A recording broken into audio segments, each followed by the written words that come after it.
You choose someone else's blueprint. It's like wearing shoes that are too tight, wearing a coat that doesn't fit, just to be liked in something that's not you. Because I see what you do, I'm insecure because I don't know who I am and what I'm called to do. So I chase what you're doing, and then I try to stamp on this is what I'm called to do, but I'm inauthentic. What copying does, it allows you to be a cheaper version of something that already exists. People remember originals more than copies. If you're an imitation of someone like a Michael Jordan, but you're not Michael Jordan, you're not gonna have the same impact like Michael Jordan because you weren't designed to be him. This is Caesar Walker, the cool, calm, collected one. And I'm Ronnie Gatry, the emotional one. And we are the Tipping Point Podcast, your source for the black male's perspective. Tipping Point Podcast. The Identity King. Talk to me. Talk to me. How do we arrive at that? Because I like it. I like the moniker there. But I know the little bit I've learned about you. That's surface. What led to the Identity King? Talk to me. Oh, first of all, God. That's a good place to start. And then the results of the people that have been helped. They kept talking about clarity. I know a couple of people. One, for instance, was like, man, I thought I knew who I was. He was in my coaching program that I was doing at the time. And he was like, I just really thought I knew who I was. Yeah. If I named some of the names that he'd been on the stage with, I was like, you mean I was able to help you with that? So he said, yeah. I said, well, my question to him was, did I ask, did you mix who you are with what you do? And he said, yeah. I was equating my being with what I did, but it was much more to me than what I was doing. So that was one testimonial. Another one was a good friend of mine who he's a governmental contractor. And he said to me, I don't have a problem getting another contract. I just never met the real me. And so. How old was he? No, that's a real question. He asked me this. We both graduated from the same high school, even though he was 4 years after me. Okay. But he was I think he's about 42, 43. And to hear these stories over and over again from people, and then just one day I just heard Identity King. Wow. Because Russell Brunson has a book, I believe, about .com secrets, and then, of course, the other one that is, what's the blue one? Expert Secrets.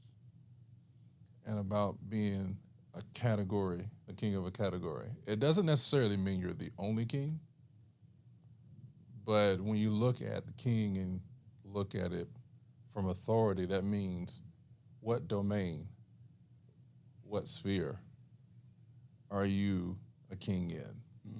Not so much to rule over people, but what territory do you have access to?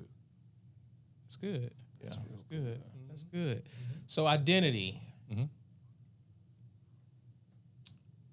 Why?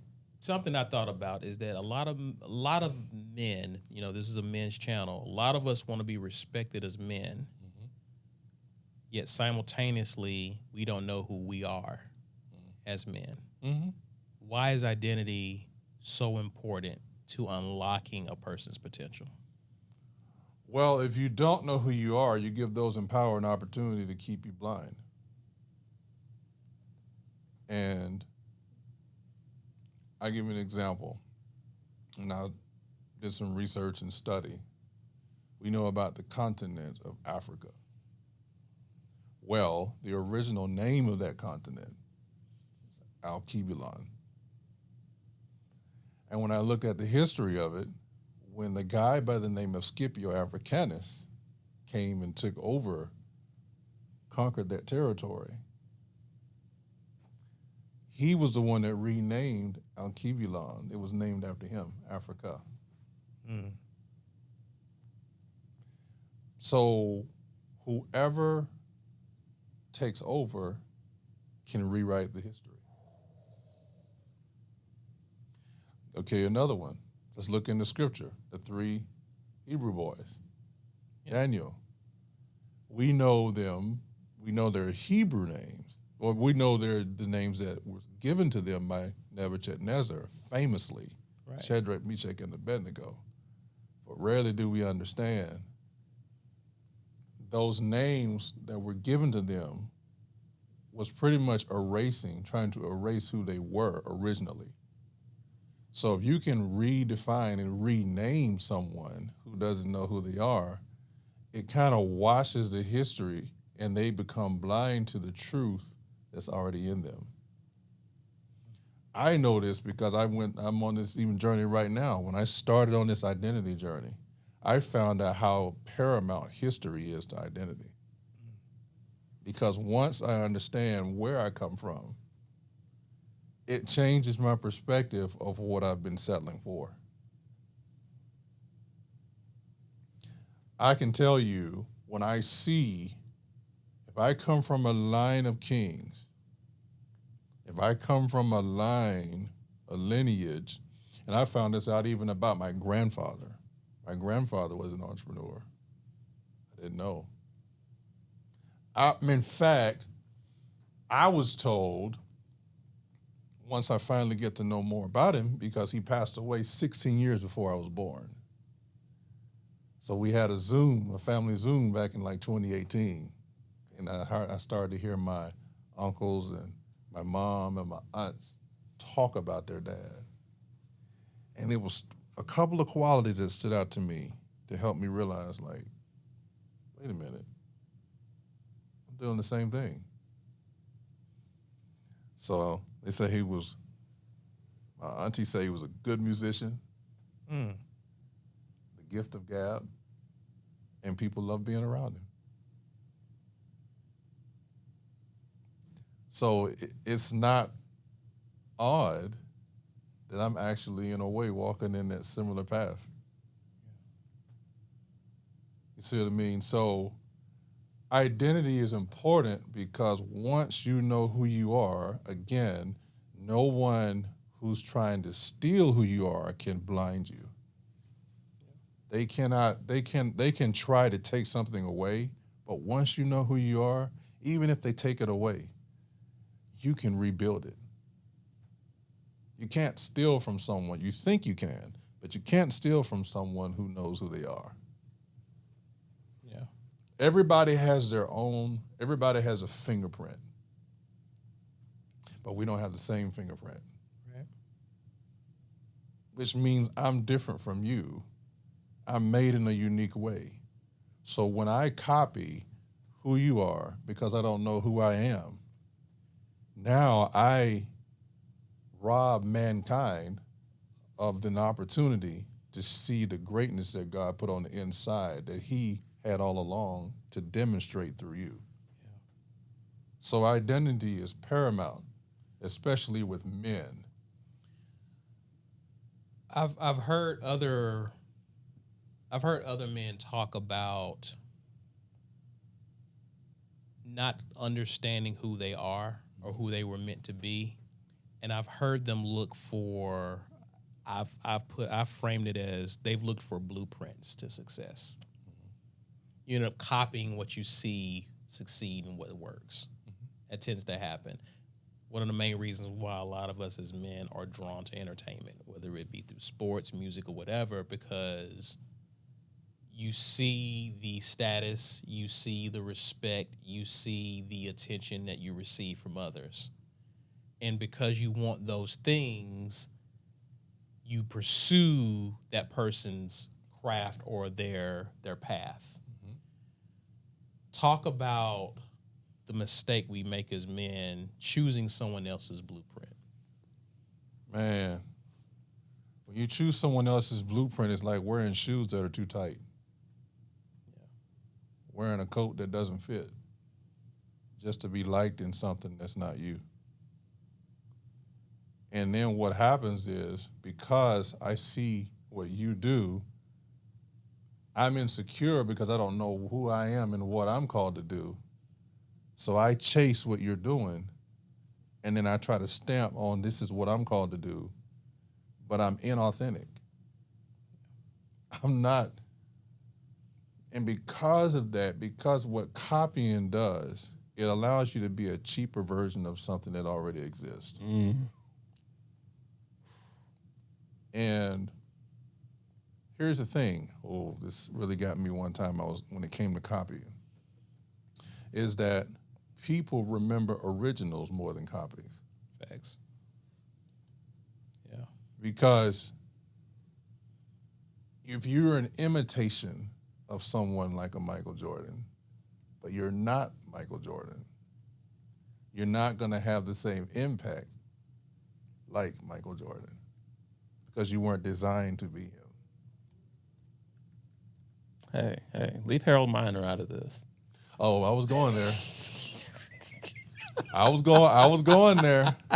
23, 32. Come on. Bald head. Come on. He wasn't right-handed. He was left-handed.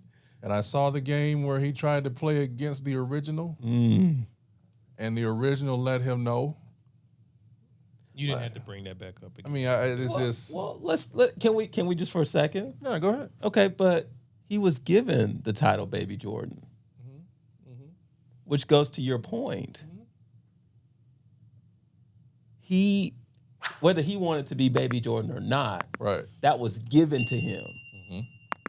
That changed his entire identity. That's crazy. And it goes back to what you said. Someone who has the authority over you is powerful enough to give you that. Now, you can blame the media. You can do a blanket blame for the media, whatever. But that's the only reason we're talking about him now. That's crazy. Someone I know, well-known guy, his name, I think I heard Myron Golden say this. He said, "Lie-identity." Gosh, I've never heard that, but I love it. Like when I heard it, I was like, like you said, I just never heard that. Like lie-identity. I love it, though. But how many people have lived or settled for a lie-identity?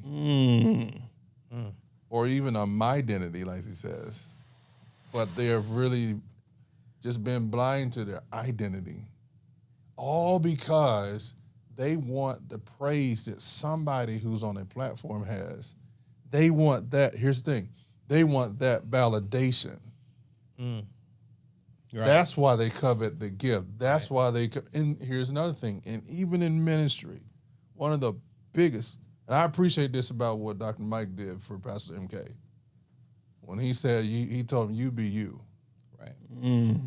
Because there's we can tell when you try to copy somebody else. Oh, for sure. It's just it just leaves it's not a strong conviction. And I'm very careful. Like at one time, the MJ definitely was a standard. You know, a lot of us really played the game technically because of the influence that he had. The problem is because he was so unique. His uniqueness is what attracted us to him. It wasn't his normalcy. See, when you stand out from the crowd, you're undeniable. But the longer you copy what already exists, you're camouflaged in and people can't tell.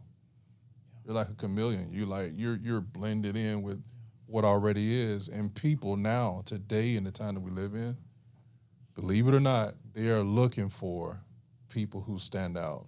You check social media, you check YouTube, you check all these channels. It's so crowded, right? But what is it that makes you different? That's how you're going to be remembered. But if you see what exists, it's, okay, let me say it this way, because I'm really going to get it. It's easy to copy what already is, but it takes courage to be authentically what isn't.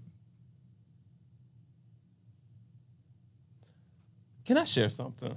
Because you're speaking to me like directly, and I used to work with these two guys, and they can attest to this. But one of the things you're making me think about is when I started taking that career seriously. Go ahead, chuckle.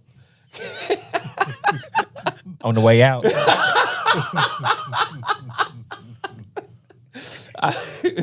I formed my own thoughts on what that would look like.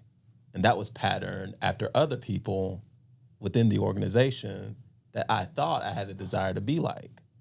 So you remember I started wearing the vineyard vines. You remember I bought the sunglasses with the strap. with the strap. Gross. Yeah, it was gross. We can be real. Yuck. But the thing I didn't come to grips with until well after I left or was asked to leave that organization, that wasn't truly me. And even in that moment, I knew it wasn't. But I didn't have the courage to call my own self out because I was so like, oh, this is how he dresses. Let me dress that way. And I'm going to get to where he is. But you know what the blessing is? And you really helped me realize this in just a little bit you've said. When I got laid off, fired, whatever you want to call it.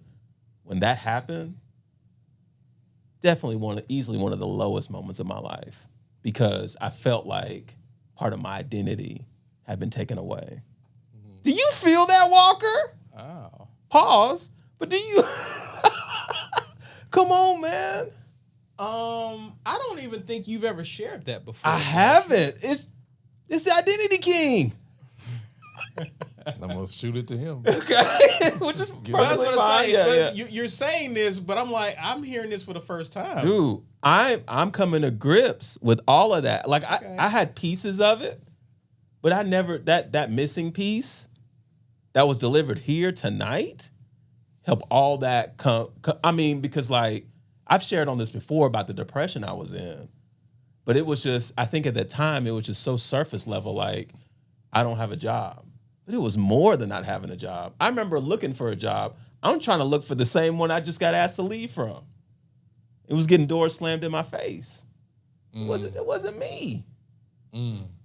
So really, would you say? Because there are people actually in situations like that now. Like, and what's one of the worst things that I try not to do when you have people in a situation is people look at faith, but they say it, they tell you a word, but they're not in what you're in. And so they tell you, oh, you should just do this, these 5 steps. Okay, well, I'm doing those 5 steps, and it still ain't working. So here's what I would say to you. This is why we have to think in terms of frameworks, not necessarily like the rigid set path. I'm telling you, because write this down, whoever's watching this, put a mental note. There may be people in the same field as you. But here's the thing, they cannot be and do like you. And if you're out of place, I really believe this. So many people, and I'm one of them, have been out of position so long because they were trying to hide in the comfort of the shadows. You're not alone. And so what happens is when that shadow or what we hid behind no longer covers us. Now we're being pushed out and people are seeing, and now we're feeling like, I don't know if I'm adequate enough to be seen. But you were comfortable when you were like behind the scenes looking at somebody else, but now you're being called out from the crowd. You can no longer hide now. I'm telling you, I had to repent for it because for years, believe it or not, there were some confidence things that I had to deal with because I ran from it. Case in point, a lot of people don't know this. I tell people who have a single gift, you are blessed. Because if you deal with multiple gifted people, I am one. What happens is when the pressure gets on, you can get excited to start. And as visionaries, most times we're great starters. We're not the best follow through. You have integrators and implementers for that. you'll start things, but when the pressure comes, you'll get bored. And so you had this one thing in mind you were supposed to do. Now you get distracted. Now you got this thing right here. Now you got this thing right there. And now what was supposed to be done focused primarily, now you're split. And because you're split, you're stuck. You cannot be in two rooms 100% at the same time. And I'm telling you, from experience, I was hiding and shackled because I was going here. The closer I got to breaking through, it seemed like some little gnat or some little fly, something came, and now all that momentum that was built to get to that point, and I was almost about to go through, all of a sudden I got distracted. And the same energy to get to the other side, I'm in the middle of the water now, the same energy to get to the other side, all of a sudden, because I lost focus, I use that same energy to go back to the shore. Just to go back out again to try to get back to the other side.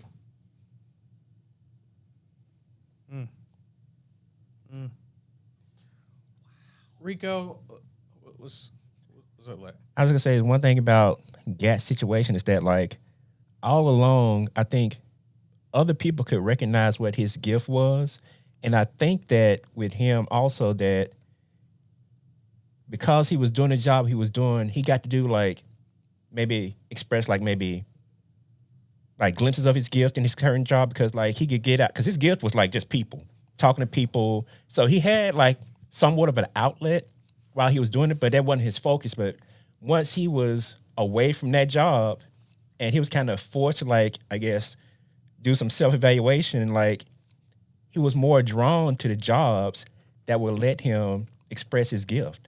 Right. And once he started doing that, you can tell like he was like a different person. He was happy. But for the longest, he was only getting the ability to like just release maybe partial parts of his gifts throughout his job. So he's partially happy. Yeah.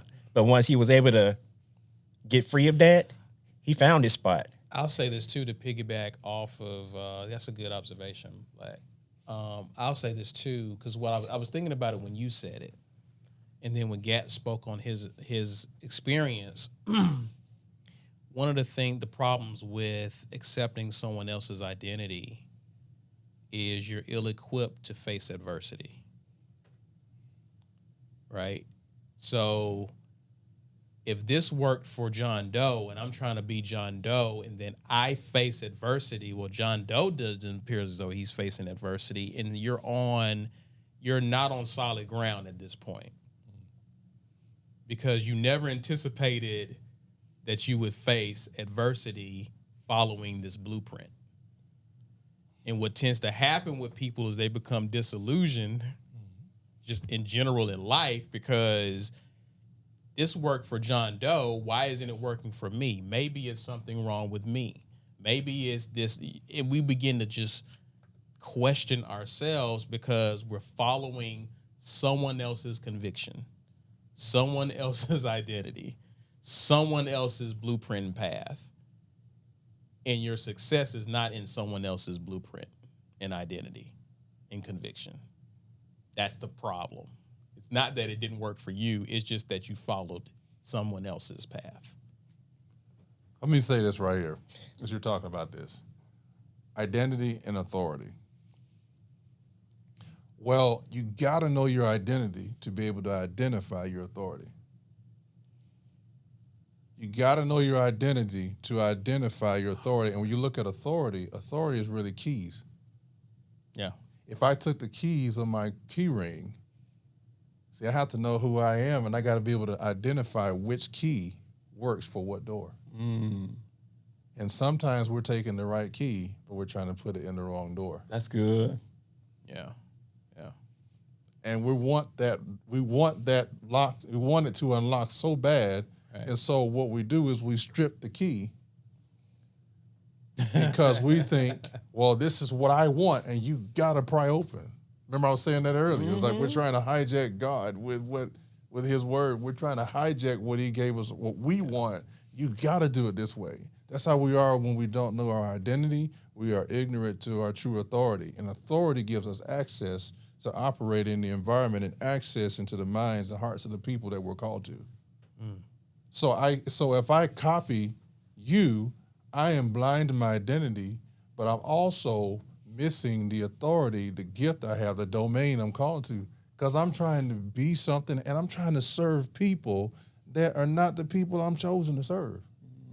So we're trying to be everything to everybody, trying to get ahead. But the truth of the matter is, I break this down in these 4 simple keys. I told you earlier: identity, purpose, authority, assignment. Identity is who you are. Purpose is why you're here. Like, what reason made your presence necessary? Why were you born? What problem? Authority is what change have you been authorized to create, right? But then assignment is the next A. That's who you're called to serve. You're not for everybody, but you are for somebody. Right. And sometimes we have our pulpits placed in front of the wrong people, trying to get them to agree that this is what I want for you. But let's be honest, sometimes the people that we're called to, we may think they may not look or be packaged like I think they should. So I don't think you're my target, who I'm called to. Case in case, quote unquote, Jonah, I don't want to go to Nineveh. You all are too, you're not my type of people. I want to go this direction. Well, gee, isn't that interesting? So where a lot of times because we are out of position, and I'm talking particularly to men. I get sisters, married 22 years. I get it. But brothers, things change when Adam ate that fruit.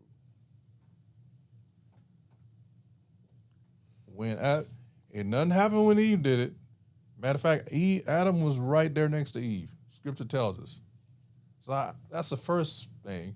Why would you allow an enemy, a cunning enemy, to speak to your wife and you're right there and you don't intervene? I'm like, what are you thinking? But now she's speaking. But what he did, though, the way Satan got them, he did not try to convince them with dogmatic answers. He got them with influencing questions. Mm. See, the way you connect, if you want to connect with a man, you got to ask him the right questions. You got to ask the questions like, okay, who are you really? What gifts do you have? Like, what do people keep coming to you for? Same thing. Why? Interject this right here. I remember when I was at my son was in middle school, and it was one of the schools in I think it was in Bessemer, right? And I remember this. It was two young men in the office. I'm checking my son into school, because he had a doctor's appointment, I believe. And I'm checking him out early. I see these 2 guys. They were in there. The lady was like, at the desk, she was like, you guys got to stop talking. So they stopped for a minute, looked at her, and then went right back to talking. And so this one guy, before me, he was like, it makes no sense. He was fussing at them. Like, it makes no sense y'all disrespect this woman like that, right? You know what I did different than what he did, though I was disappointed in both of them? I asked him this question. I said, who are you? I asked both of them. Stopped them right in their tracks. See, I wasn't speaking to the symptom. I was speaking to the core. They knew it. See, when you understand who you are and why you're here, when you speak to people, see, you don't have to dance around and speak around the subject. Like, I can speak right to your spirit, by asking you a question. Because I understand when I ask the right questions, questions are the gateway to the soul. Questions break a person's train of thought to listen to what you got to say. It's not the person that talks the most that controls the conversation. Right. It's the person that asks the right questions that opens the door for the answers. Because if I ask the right questions, you're going to tell me something. And if I'm actively listening, that gives me a chance to come back. Why am I saying that? Same thing the enemy did.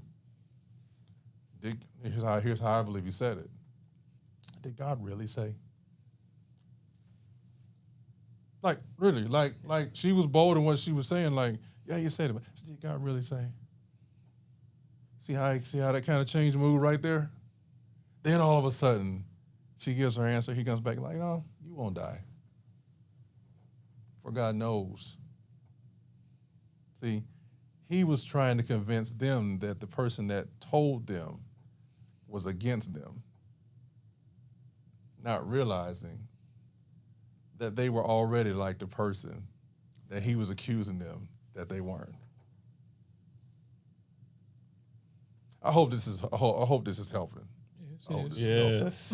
It Hope is. so. It is. So, Rico, okay, so now the question becomes, if I don't know who I am, because we talk about identity a lot, and I usually go to Adam, the story of Adam, to talk about the importance of identity. If as regardless of where I am in life as a man, if I don't fully know who I am, how do I start that journey of discovering who I'm supposed to be? Well, that's a great question. And I'm going to quote from the great Dr. Miles Monroe, where he says, why would you ask the creator? Why not ask the manufacturer? A lot of times and let's say this, a lot of times our gifts and things that we do naturally, that's a flow, that's a clue. That's a clue. It's not just what we do, but that's a clue to who we are, because what you do is an expression of who you are. Yeah. So when I would say, let's go back to the book of the beginnings, Genesis 1:26. Let us make man in our image, in our likeness. Matter of fact, let me go there right now. Because you can tell I'm paperback saved, paper Bible saved. But I'm looking at a New Living Translation that it says, verse 26. Got a couple of texts. I wouldn't do it justice. I probably would, but here we go. Genesis 1, verse 26. Then God said, let us make human beings, mankind, in our image to be like us. Now notice all the other creations and everything was made, but they didn't reflect his image. And let us make man, and let's make human beings in our image to be like us. They will reign over the fish in the sea, the birds in the air, the livestock, all the wild animals on the ground, on the earth, and the small animals that scurry along the ground. Interesting. Go to verse 29. Verse 28. So then God blessed them. He's speaking to the spirit of Adam and Eve. Notice they weren't formed yet. But he's speaking to the spirit of them. And he's saying, be fruitful and multiply. Fill the earth and govern it. Reign over the fish in the sea, the birds in the sky, and all the animals that scurry along the ground. So I always go to the beginning. So what was God's original intent? God wanted to extend his heavenly influence into the earth through mankind. So Adam really was the first ambassador. Right. Adam really was the first franchisee of the kingdom. So God's original intent is that he wanted to influence the earth, influence the culture through his creation. So the question becomes, what is it that I have? Who am I? How do I be more fruitful at that? So I can multiply. So I can then replenish. So then I can govern, oversee. See what I mean? Yeah. Look at something else. Jeremiah. These are familiar. Jeremiah 1. Okay. Verse 5. 4 verse 4, the Lord gave me this message. It's Jeremiah talking. I knew you. He says this about God. I knew you before I formed you in your mother's womb. Before you were born, I set you apart and appointed you as my prophet to the nations. Now, the key thing about that is God knew him, set him apart, and appointed him. So if that's in Jeremiah's case, Jeremiah is long gone. We're here now. He knew us. He already set us apart, and he appointed us. So that proves to me, that tells me I can try to go ask so many different people their opinions of who they think I am. But I got to go to the manufacturer and spend time with him to get clarity of who he made me to be. So I don't go, so here's the thing, when you go to the source, when you get connected with other people, they can confirm what he's been telling you. And a lot of times we think God speaks the same way to everybody, or God speaks the same way all the time. No. Sometimes he can say it audibly like I'm saying it now. You read the scripture, he'll say something. But sometimes he'll speak through somebody else who wasn't in the room when you said that, but they're confirming what you've been thinking. See what I mean? Yeah. But you got to be able to spend time with him to be able to identify his voice, to be able then to recognize the direction. Wow. So you can ask other people. I get that. I'll ask them too sometimes. But I got to be careful about that. Because sometimes if we're not careful, we'll praise or reverence more people's opinion more than his revelation. And when you exalt man's opinion more than God's revelation, now you are blind to the gems that he already placed on the inside of you. I'm not telling you what I heard, I'm telling you what I experienced. And here's the thing, there was a time I had more faith in people that I saw and what they were telling me than the one who was living in me, because I couldn't see him physically like I'm looking at y'all. Yeah. So I would say the first thing is you've got to take the time to get to know him.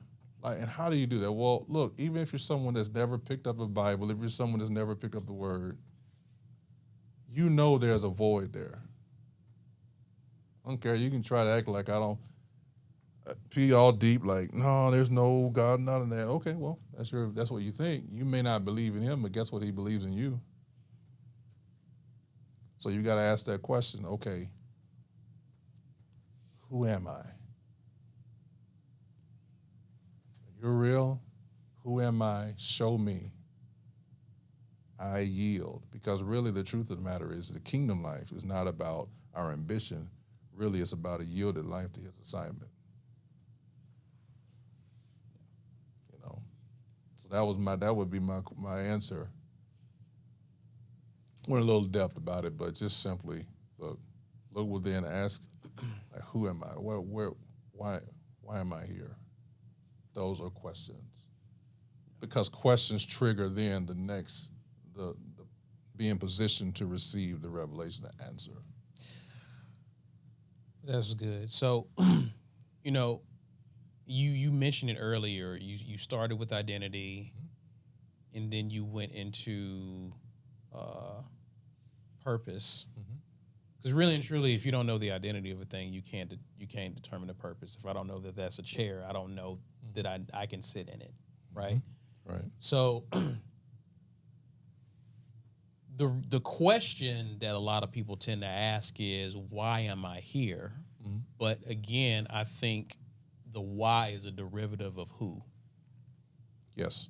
Right? Mm-hmm. So once we've consulted with the manufacturer and asked those questions, and we begin to get insight on who we are, how do we connect that? Because, you know, a lot of us got different, you got multiple gifts and whatnot. How do we begin to connect the identity that's beginning to come into clear view with the why or the gift? How do people make that connection? Well, I would say again, once I know who I am, and like a lot of times if people come to you about something and it's repetitive, like it's almost like God really like bringing your market to you. And but it's like it wasn't what you wanted. So again, you were like, I didn't pay any attention to it. But here's how it happened for me, and the reason where this came. In 2018, when I was writing the book, Your God-Given Identity, I turned 40 years old, and I did a reflection on my life, what happened, and what didn't happen, what progress was made and what wasn't made. And so I began, people don't know this, well, in the book I talk about it in the introduction. I'm the youngest of three. My mom had her tubes tied and burned between my older brother and I. So my older brother and I are between 8 and 9 years apart. So according to man, they didn't know. Here's the thing that was the kicker as I'm on that journey. They didn't know my mom was carrying me until she was between the 7th and 8th month of their pregnancy. So I was hidden for 6+ months.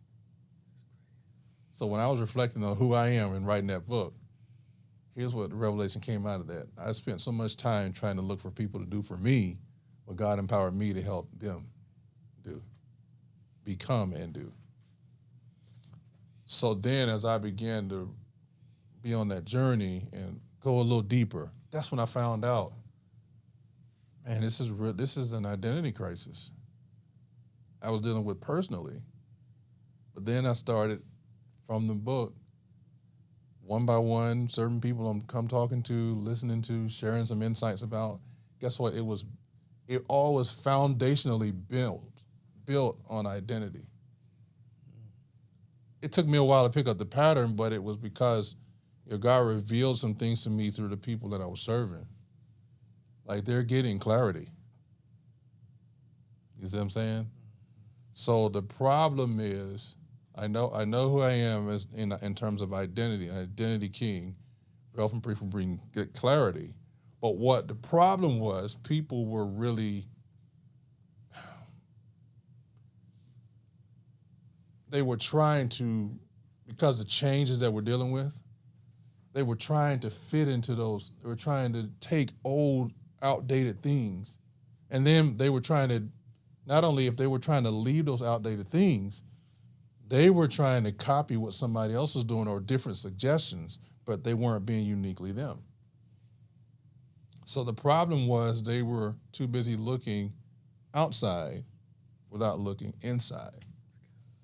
So when I started more so talking with people about this, even turned the book into a workbook or a coaching program. I remember the first church I did that for, they were rebuilding their young adult ministry. That was my first opportunity to take 8 sessions, a session a week, and teach them from that book. That opened up the door to let me know, like, okay, this is an identity issue. It's not just something personal. This is much bigger than I realized, right? I'm walking you through how this happened for me, and hopefully this helps you do the same thing. So I connected the who I am with the problem of the identity crisis. But then when the authority came, it was more so, this is your area of domain. That you're how do you express the identity? I do it like I'm doing now, speaking, right? I also do it with music, right? When I look at authority, it's really influence. What way do I influence that captures the attention? You see what I mean? And then the who, that assignment. Man, it was clear. I'm really called to help these leaders, definitely, but faith-based leaders in particular, really break some patterns that people have settled for. I don't know. Some stuff I can tell you, some stuff I can't tell you, but the results that people say, I try to explain it, but I can't because it's like it's all God. Like I'm helping them get that one word clarity. Some people can be like, hey, well, tell me this about this experience, that. I'm like, I can try to tell you, but I'm like, it just happens. Like what Ronnie's experienced today, what he said about something that he had been looking for, he's sharing something for the first time that you probably never heard of. But that's what happens when I'm in settings like this, even if I'm speaking or if I'm playing music or wherever I am, that happens all the time. So I really had to get to a point where I was like, you know what? For so long I was trying to just get along and not stir up anything, just fit in with the crowd. But when I go back to my story, when I go back to how when my mom had me, she didn't know she was carrying me. When I go back to stuff like that, that let me know if my birth wasn't like average, I ain't gonna leave here average. If my birth wasn't average, I'm not gonna live average, and I'm definitely not gonna leave average. Did that help? Yeah, for sure. Any questions, Gat? Nah, this is this is deep. How y'all feeling, man? How y'all feeling? Because Well, I'm with you. I'm with you. No, I think that's good. I did have one. I had one more question, but you about to say something. Yeah, I'm just connecting some of these theories. Like I used a professional example before, but one of the things I can't get away from is how I'm connecting this to me as a husband. And I'm very open on this podcast about a lot of the struggles I've had in being an effective husband in our marriage. And, thankfully have recovering from those. But it's just to make a very long story short, I don't think I've taken the time and really assessed how much like the lack of identity as a husband played into that. And it's just with me, it's just similar things like find something you think you like, be that, go on about your business. Okay, this other facet, find something you like, be like that, and it'll be fine. But like, nah, what about me? So yeah, that's surface level. One of the major thoughts I'm thinking about as he's sharing this. So yeah, this is really soul surgery. Can you say that one more time for the people sitting beside you? Yeah, this is really soul surgery. Wow. Because, okay, look at it this way. I know you're going to ask me a question, so I would say this right here. We are a spirit, we have a soul, we live in a physical body, right?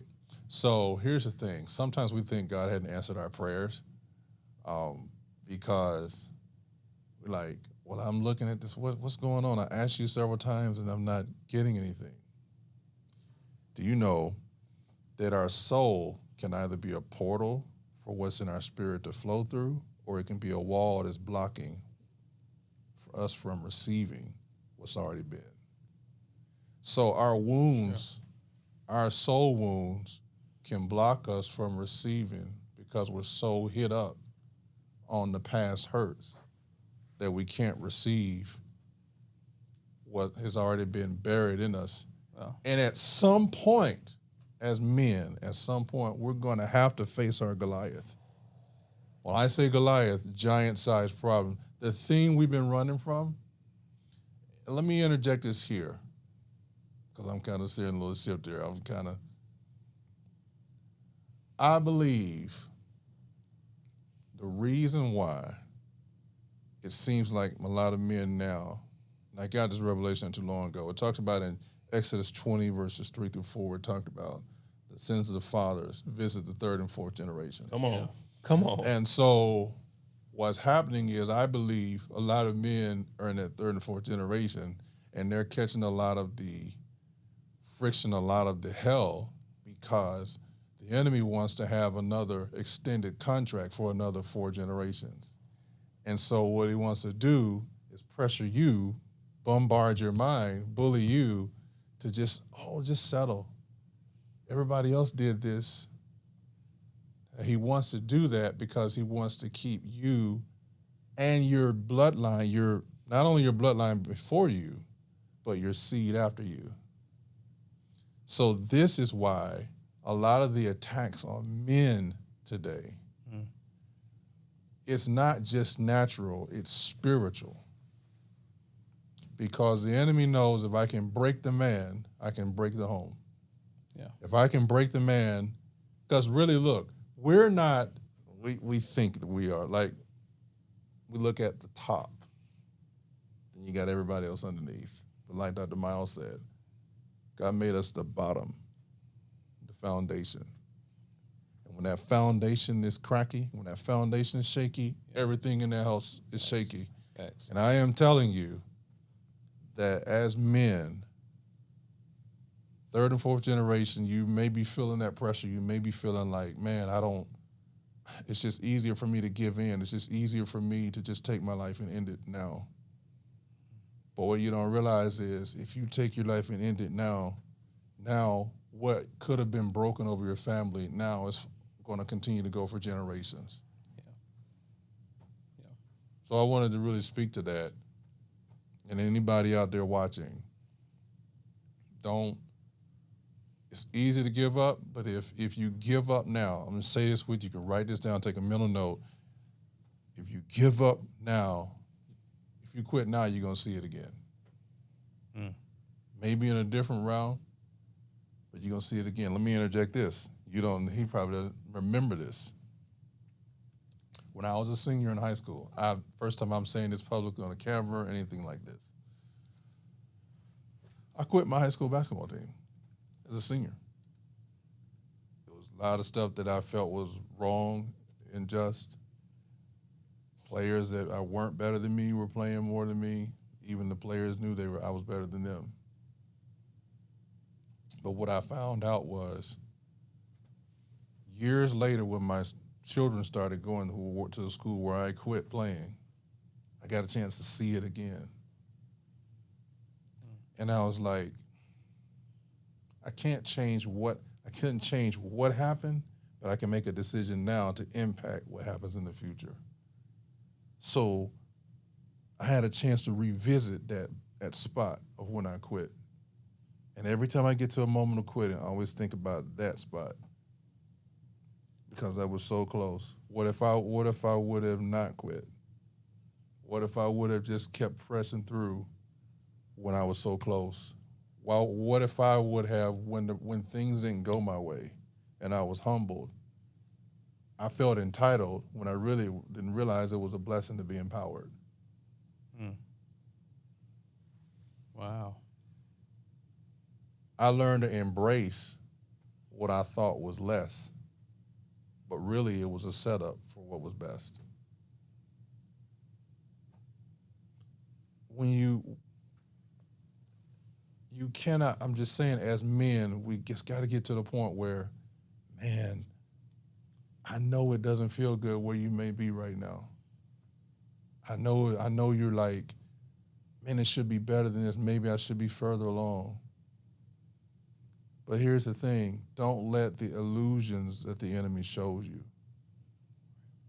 be mixed up and think it's the truth. Sometimes I look back at that moment and be like, if I would have done this, would have done that. I get that. But I'm telling you, I'm to a point now where I'm like, you know what? When I feel like quitting a location or wherever I'm at, maybe I may not like it. I'm to a point now, I ask the question, did I finish? Did I finish my assignment here? And for some of us, the assignment is finished and we stay too long. And so because we won't move, things shift. And then we want to go back to the place where we were because, again, it was comfortable. But you're being pushed out of the comfort to walk in the courage that you should have had all along. It's not over, and it's not over until you win. But the process on the way there may make you think you're losing. But like Dr. Mike said years ago, Just because it looks like you're losing That means you are. Yeah. doesn't mean you are. Yeah. Yeah. Power. So, person discovers identity. Their eyes are open to a purpose. God is showing them they keep being called to answer this question. They even understand who or where they're supposed to go answer that question, the authority, the influence, the people that have been sent to them for you to help. You begin to realize, okay, I see an assignment coming from this or stemming from this. Where does power come into play? Man, put it like this. So many people, because they don't know authority, chase power. But when the power comes, they can't handle the power. Right. Right. So Leave Kevin Durant out of this. I didn't say that, you did. I didn't say that, you did. Because think about it.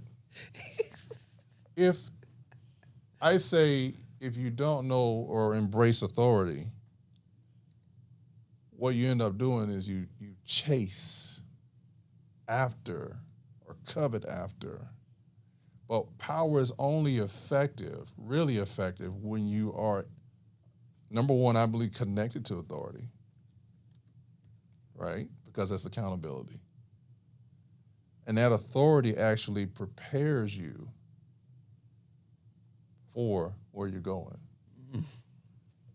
But then as the authority prepares you for where you're going, guess what? The authority positions you. So it positions you into where you're supposed to be. So when you're positioned, now the power shows up. So, in other words, 'cause this is a problem in our community with our men, we don't like to be mentored. Because then I have to be under somebody. I have to be, you know what I mean? Yep. I don't want to be son. I don't want you to, you know what I'm saying? I don't want to be. You're not my dad. Yeah. Yeah. Yeah. You know what it's like, though? I can say it this way. We would rather date authority rather than submit to Come it. on, man. God told me that the other day. We would rather date authority than submit to it. I was talking to a good friend. He's probably listening, Arthur Ruffin. We had that conversation. Oh, yeah. Yeah, that's my dude. That's my dude. Oh, rough. We said that, and I'm like, because we're dating authority, we dance around being accountable. People, and the thing is, as a man, you don't, because we have this false illusion. Okay, I'm about to say something that is going to be interesting. I do it all I was the time. reading, Dr. Miles was talking about this. He was a series he was talking about on authority. He said in America, authority is considered foreign, pretty much. I'm paraphrasing, but it's considered foreign because in America, we embrace what we call freedom. But we say we embrace freedom, but we despise authority. But authority, if you look at it properly, positions you to flow properly. I'm telling you, we look at it like, okay, when you look at the definition of authority, right, it's pretty much you think of being told what to do. Bondage. Bondage, right? Yeah. But if you look at the root word, author, Authorize. author means one who creates. So you can tell the contrast in the same word. And that's why when we look at authority now, you have to look at it from one who creates, an originator. What's the first thing I heard mentor say is, what's the first thing that God tells us about himself in Genesis 1? So in the beginning, God created. So he tells us he's a creator. But the beautiful thing about it is he empowered us to create. Really co-create. Procreate. So, But he wants to create. He gave us the power, the ability to create. He expresses that through us. So now we're able to bring the unseen to the scene through the vehicle of faith. Man, I'm telling you, but if you look at authority, so many people are afraid of it because you're like, it's bondage, you're restricting me. And as men, we don't want to be looked upon as weak. Right. And so Right. when you hear of another man being, well, he's yielded, oh, well, he's just being dictated by that person, he's controlled by that person. Really, to be honest, that person's yielded to that person. Like, he's probably watching this, right? So I'm gonna say this. All right. So Pastor MK, I love you, but I'm sure it took people a while to embrace that transition of him as their pastor, and Dr. Mike moving on to something else. That some people may say it, some people may not say it, but the truth of the matter is, you have to be yielded enough as a man. I don't care how much smart you are. I don't care how God made a system of authority that your life won't flourish until you yield to it. I'm just gonna tell you, it's not about bowing down to the person. It's not about worshiping the person. No, it's the authority that rests on that person that he positioned you with. Notice Dr. Mike told us years ago, yeah, we have the power to decide, but God reserves the right of who he selected to oversee us. We're like, okay, well, I want to pick my church, I want to pick my pastor. Well, you have the power to do that, but are they the one authorized that he has set aside? And until you actually yield to that, you'll be chasing, you'll be living beneath your birthright. Yes, you will. I'm telling you, this is a hard pill to swallow for men, again, because we're so used to thinking, like, we don't want to be looked upon as I'm a weaker guy because I'm yielded to somebody else. But if you really understood authority,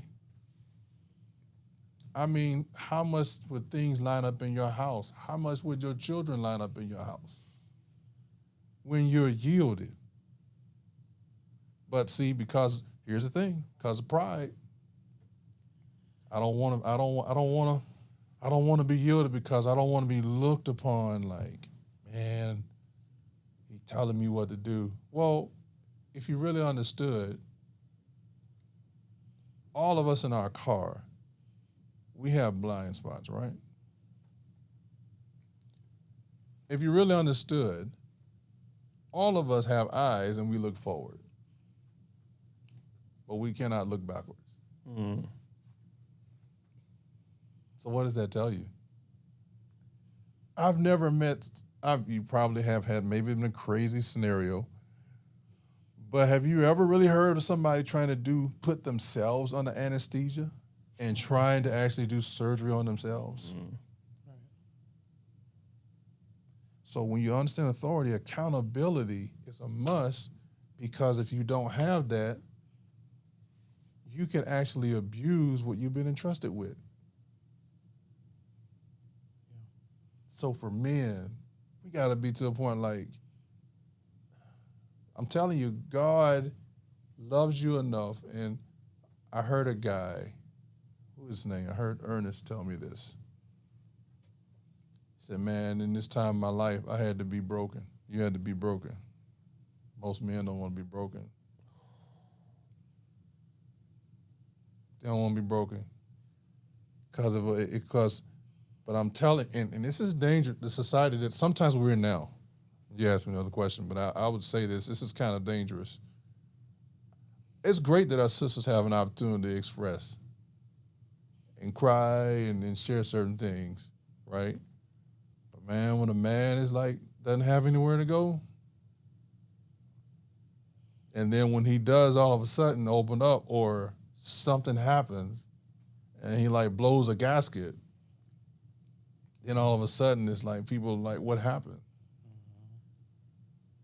But that's what happens when you don't really have accountability or don't have a circle or don't have people around where you can kind of open up to. Right. Community. I really appreciate this conversation today because this is, I knew it would come to this, but it's very freeing though for someone. Go ahead, Vi. Go ahead. I gotta ask. Faith and identity. How are, in your own words, how do they work together? Or no. Let me just ask the real question. When there's a lack of faith or struggles with faith, how does that impact one's or a man's identity? Man.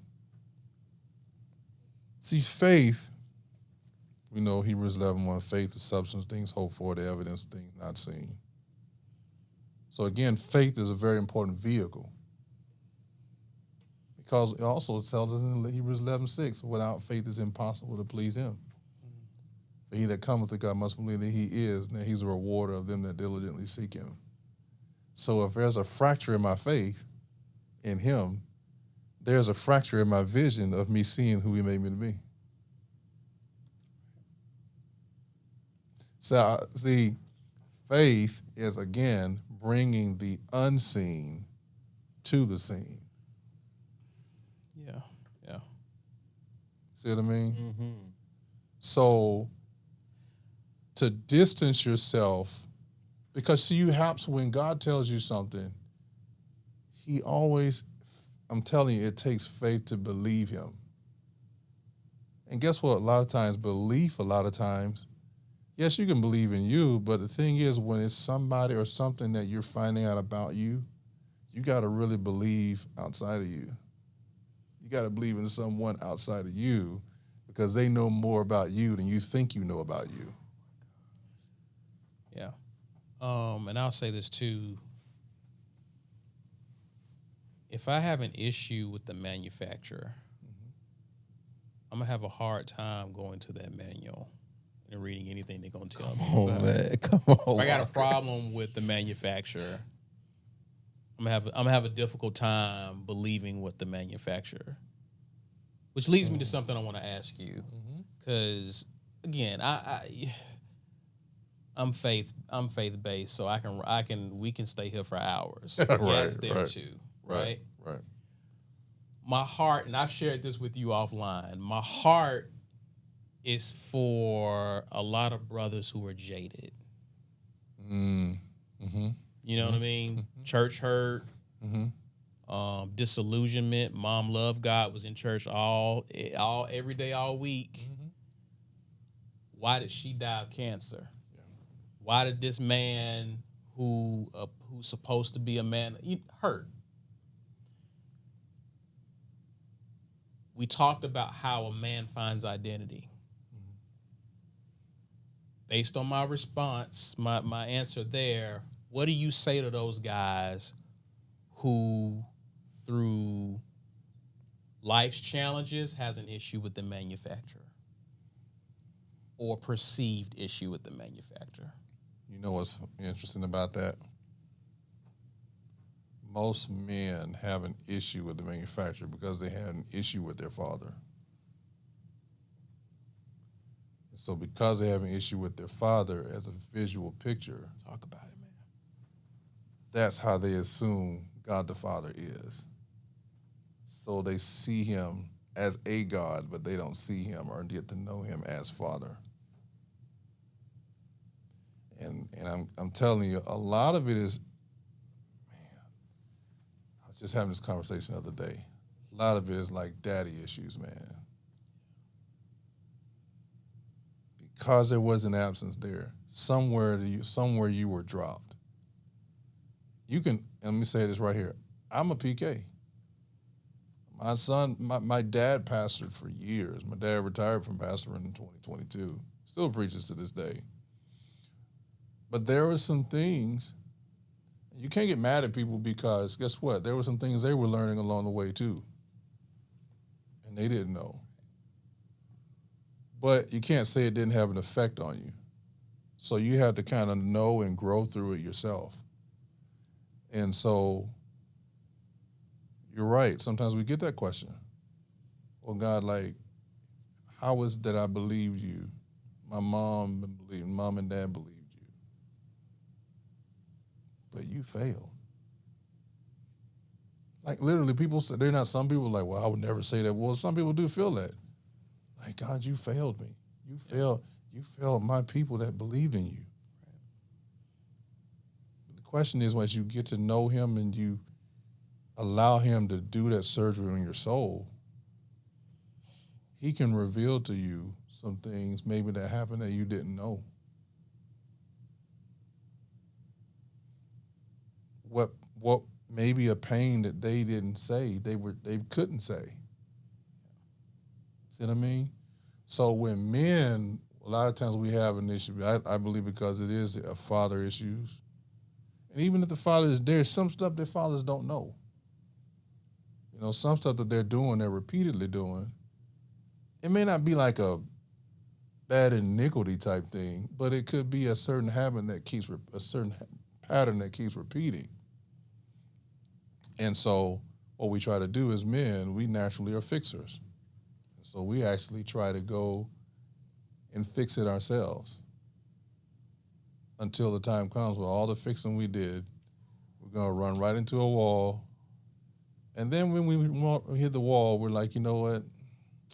I'm still going to keep prying away at this thing, prying away until one day you're like, I've done all I can do.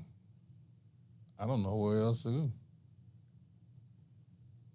But because you had that resentment in your heart toward God or because you felt like he let you down, I don't want to go with him. I feel like you're not going to hear me. I feel like you're not going to receive me. Here's the thing. I feel like you're going to allow me to fall and not going to catch me like you allow my folks to fall, like I perceived you allow my folks to fall. I don't want to fall that way. I can testify about church hurt.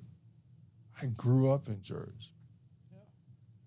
My father, I remember having knots in my stomach when my dad pastored.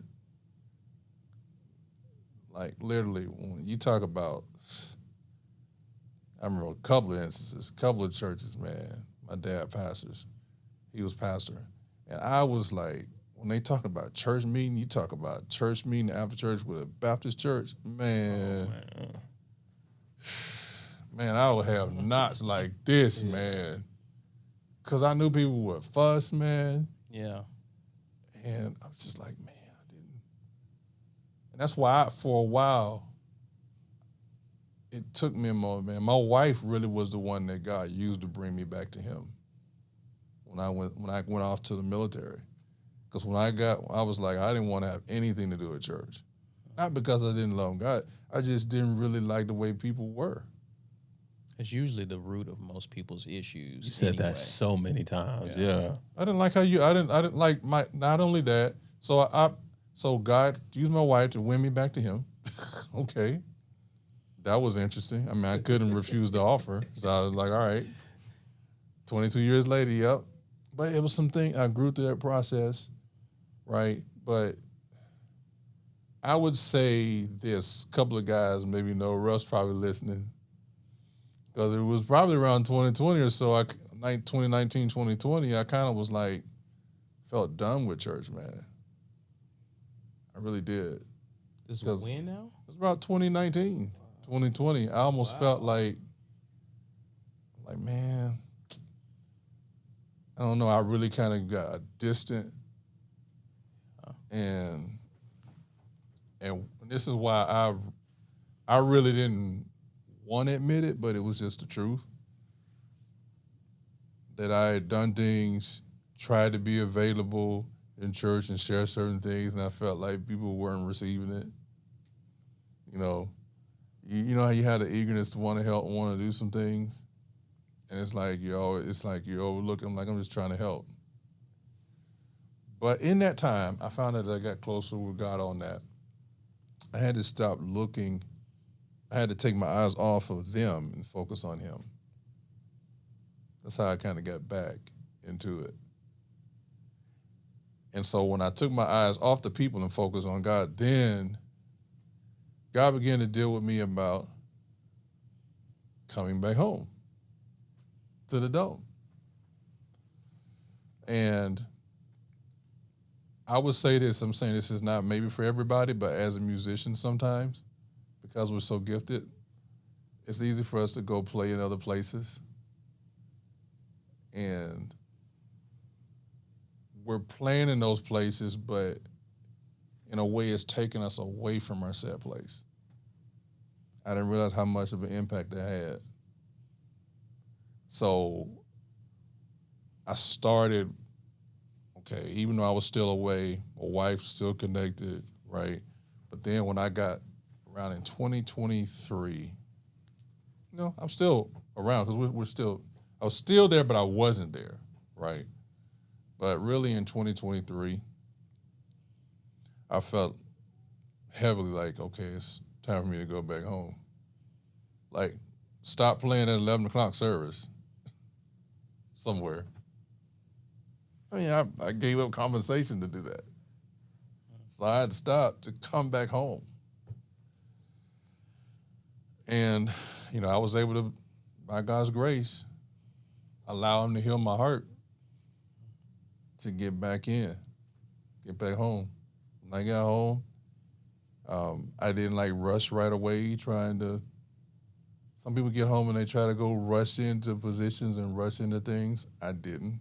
I think one of the best things is if you're trying to get back to God and you're from a place of hurt, don't be so quick to try to run back in to do things. Just allow yourself to come in and be fed, and that's what I did.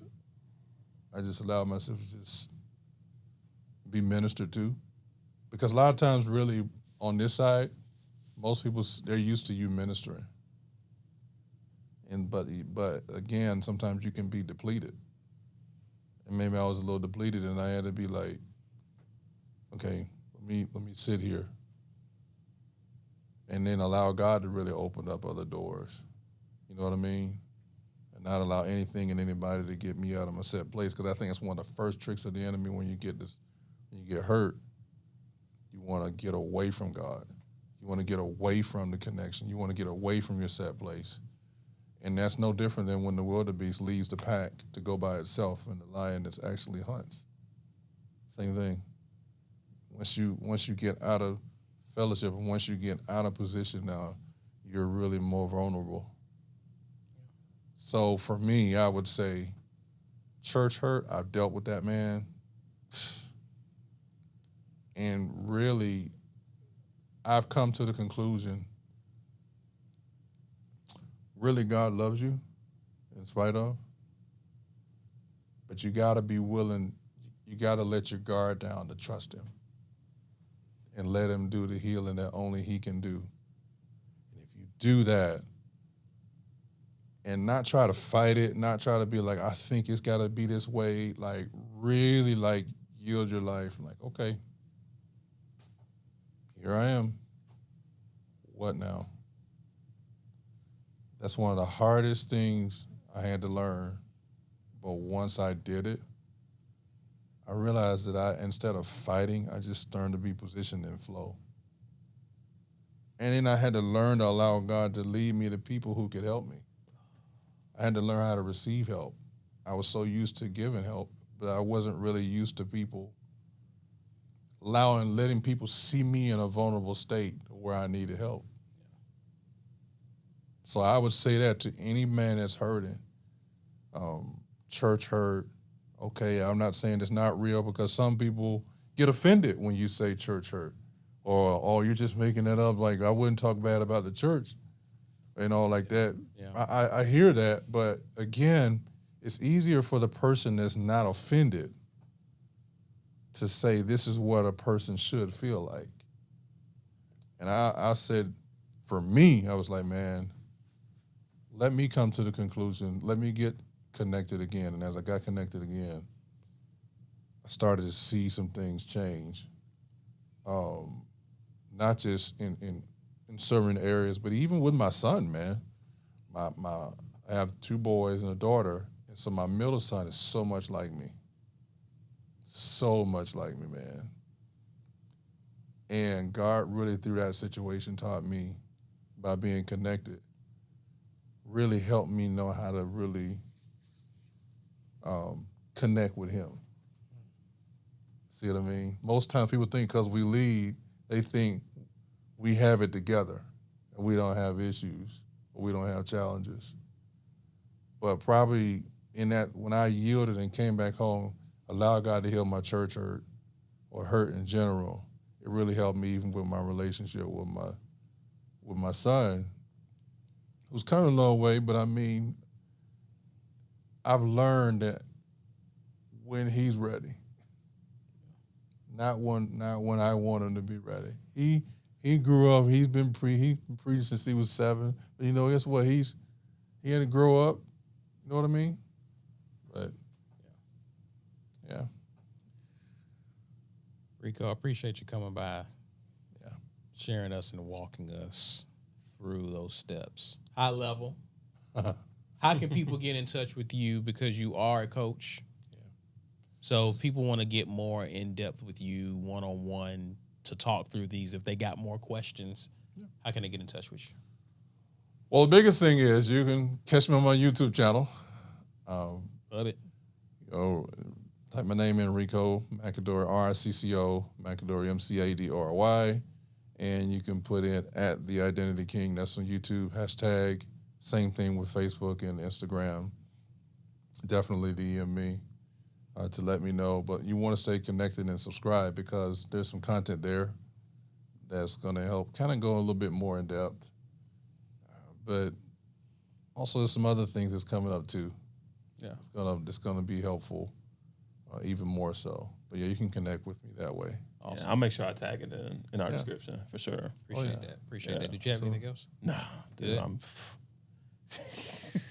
Yes, full. I'm full.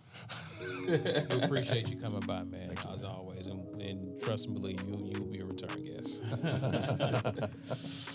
You part of the family. Well, we appreciate you guys for hanging out with us. You already know what to do at the THA Tipping Point, Instagram, Twitter. Also, like this video, share this video, subscribe to the channel, all is well.